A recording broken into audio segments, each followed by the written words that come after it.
everybody, and welcome back to another episode of the Points of Articulation. My name's David. If you're new to the channel, welcome. Today I'm looking at the Star Wars Titanium Republic Cruiser. Now this ship was first seen in Star Wars Episode 1, The Phantom Menace. And now for a couple of fun facts. First of all, this particular vessel is called the Counselor Class Cruiser, and it was used by the Republic before and during the Clone Wars. Now this particular variant we see in front of us, the model is unarmed. It's more of a diplomatic ship, so it doesn't have any armament whatsoever. However, during the Clone Wars, some were modified with blasters, which is pretty interesting. Now, believe it or not, this particular model was released to coincide with the release of the Phantom Menace by Micro Machines. And then years later in 2006, under Hasbro's Micro Machines Titanium line, it was released again. The only thing that's changed that I can see is that the copyright crap on the bottom says 06 instead of 98 or 99. So for the ship's length, we're looking at a little over 3¼ inches long, which is nice. I love the bigger titanium ships. So like always, we're going to go over the mold, the paint, put it on a stand, compare it to some other ships, and then we'll be done. So let's get moving. Alright, let's get this review started by looking at the mold. Like always, I'll go over all the main sections of the vessel, and then we'll get nice and close to see all the fine details this baby has to offer. So first of all, let's start in the front. We have our cockpit / bridge. On the left-hand side, right here by my finger, should be navigational sensors. Giant escape pod on the bottom. Moving down to the main body. In here, it's a lot of conference rooms, rooms that are shielded so other races can't listen in, stuff like that. This section right here should be the shield generator and projector, so that's pretty cool. And this comms tower array, full of antennas and dishes, this actually has a cool history. See, back before the Empire took over and made it mandatory that everybody speaks basically one language, apparently these ships were set up to communicate with any planet by any means necessary, and that's why there's so many towers and communication antenna here. So pretty interesting there. Now moving back, it fans back very similar to the Blockade Runner in design. We have our 3 massive engines, which are amazing. And I really love how they look. On the back, we have our engines with a gimmick, which we'll look at in a few minutes. On the bottom, copyright crap, 3 screws holding it together, escape pods, landing gear, and then right here we have our peg for our stand. So all in all, a beautiful ship, so now let's get a closer look and see everything she has to offer. Alright, having a closer look, we have our command section here, and you can see all the beautiful line work, paneling, amazing stuff, and I love the shape of the bridge area, how it's like a T. Pretty cool. We do have some paint rub there. Probably my fault. I did buy this used off eBay. But awesome work, especially right here on the pod that can be jettisoned. Awesome. Coming down to the main body. Beautiful work right here. Lots of little lines for the panels.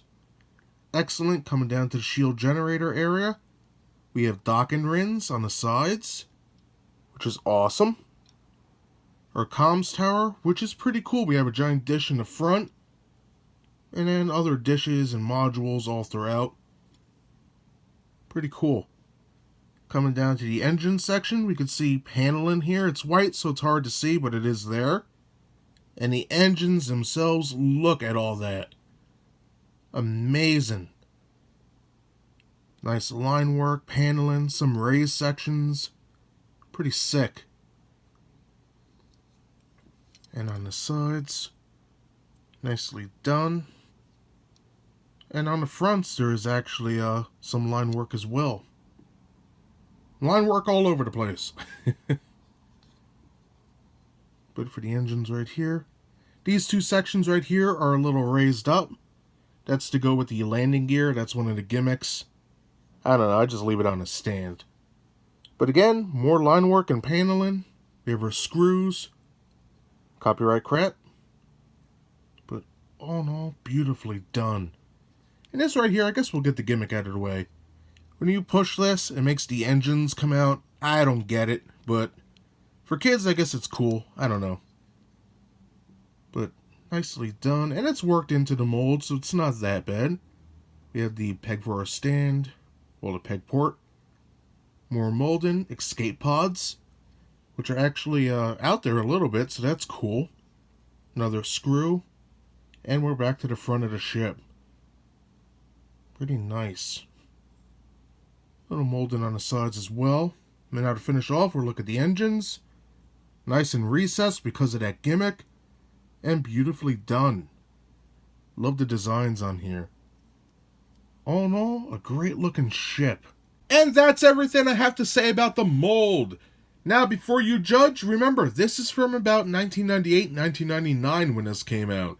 So with all the detail and gimmicks built in, this is a very impressive piece. From the engines, all the way to the bottom and the front and the top, a beautiful ship all around. So now let's take a look at the paint. Now looking at the paint of the Republic Cruiser, we're looking at about 6 different colors here. Now I personally would have liked a more maroon color palette, such as we saw in the films, but this is pretty good. I do like the color choice they picked for the red. Nice, so let's get started. First of all, we have this nice orangey red or red orange. Beautifully done. Came out great. Even on the back of the engines, pretty cool. Then we have white.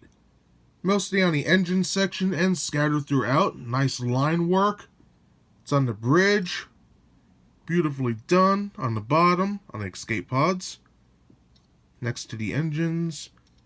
On the bottom of the engines. And in the back right here. Awesome. Next we have black for different sections around the ship. Especially on the back here.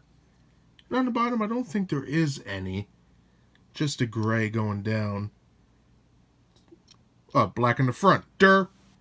So, pretty nice. I think that came out great. Now, speaking of the gray on the engines, there's gray. You can see it's on the bottom here. Not too much on the body, or the front, to be honest with you. But it's mostly located in the aft section on the engines themselves. Pretty sweet, to be honest with you. I think it's nice and clean, and it came out great. Now, we're almost done. We have red for the engines here. Activate that gimmick to make them pop out, and you can see there is a little black paint on there. But that's because on that red, and the ship in general, is a beautiful black wash, which as you can see, filled in every panel line here. It really makes the ship come to life. I think they did a decent job. Awesome stuff. So that does it for the mold and the paint. So now let's put this baby back on a stand compared to some other ships, and then we'll be done. And just like most titanium ships, it comes with a cool stand. Peg it in a port like so. And you're good to go. And for a crazy size comparison with the Republic Cruiser, seen right here, on the right hand side we have the updated Kylo Ren's Command Shuttle by Hot Wheels. On the left we have the original die-cast X-Wing by Micro Machines. Pretty good, we're going to have to look at that soon. And then finally on the left, just for poops and giggles, we have the Hasbro Marvel Legends Monster Venom Build-A-Figure. Great figure and awesome ships. Even though these are older and have some issues, I still think for a historical purpose, they are pretty cool to have in a collection. And that does it today for my review of the Star Wars Titanium Series Republic Cruiser, first seen in Star Wars Episode 1, The Phantom Menace. And for its length, we're looking at a little over 3¼ inches, which is great. So as you know, I am a massive Star Wars Titanium Series fan. It's the brand that started the channel, and I would go as far to say is it's my favorite. Now, having said all that and getting a little off topic, what do I think about the Republic Cruiser? Well, first of all, the mold I think is great. Remember, this is from around 1999, so it still holds up today. And for the paint, I think another home run in my own opinion. Sure, it could have been a little better here or there, but I think the black, the gray, and the white working together with the black wash and that nice red-orange color really sell this ship. And also, you can't forget that with a Titanium Series ship, you get an awesome stand, and I'm glad it did come with one. Now, if you get the Episode 1 version, a lot of those die-cast ships never came with stands, so you might have to buy an extra one off eBay if you want to get it to match your collection, or you could just buy the 2006 one.